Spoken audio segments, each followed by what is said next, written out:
Well, what do you say we get you updated on our current grain trade? I'm Marlin Bohling, your tour guide to the ag commodities. On the corn market, we had a bit of a bounce right after an early sell-off right at the opening bell.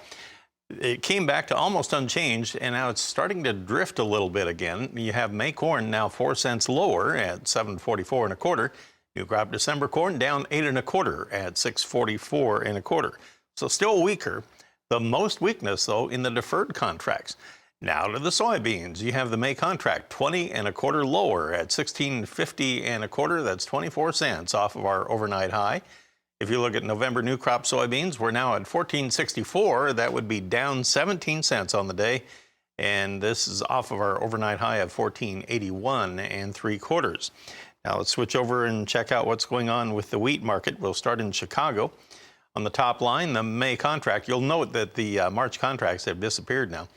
The May contract 32.5 higher at 11.28 3/4. So they're igniting a fire into the wheat market again today. We're now about 40 cents off of our earlier low from the early morning trade. Look at that go. We have July now 31.5 higher. Kansas City wheat so far. You have the May contract there. Now 30.5 higher at 11.30.5. That's 40 cents off of its earlier low. And July now trading 33 1/4 higher. Spring wheat trade. Minneapolis has May up a dime at 10.80 1/4. July now up 7 cents on the day. Checking out the July cotton contract. We now have it trading 77 points lower at 114.35. And December new crop down 86 points. And we're at 101.36. Well, it's that time of the week where we check in with Ben Hushon of the mill in Whitehall, Maryland, and find out what's going on in that mid-Atlantic region. And Ben, I bet the farmers are chomping at the bit to get out in the field and get something done. Any luck there? Good morning, Marlin. Yes, and I have a bone to pick. Last week at this time when you and I talked, Tim Ross failed to let us know about the impending winter storm that came our way. We had anywhere from 3 to 6 inches of snow on Saturday. It came, it stayed, and honestly took till almost dark last night for it to melt away. So we got really wet, soaking wet, and now we're happy to report sunshine today, and it's time to get in the field soon.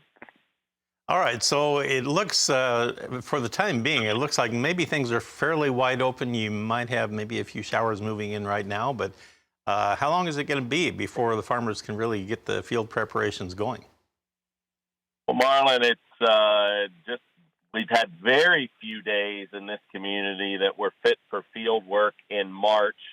But as I said, the snow just about all disappeared yesterday. Beautiful sunny day. And from what I can see, pretty much other than a chance of a shower, the majority of the next 10 days is going to be warm, above not a day below freezing to get that kind of surface freeze and thaw, which adds more mud. So we're hoping we got beautiful small grain crop. I tell you what, coming out of winter, beautiful barley, wheat crop, and they need their first shot of nitrogen. And I think that'll start happening tomorrow in serious fashion. Well, I'll tell you what, that'll be a very valuable commodity this year, the way it looks. Some areas may be striking out on wheat production this year. So all the best. Hopefully somebody has some good luck in that regard. Thank you, Ben, for the update. Always good to hear from you. Ben Hushon of the mill in Whitehall, Maryland. We'll be back in just a moment. I'll get you updated on our cattle and hog trade next.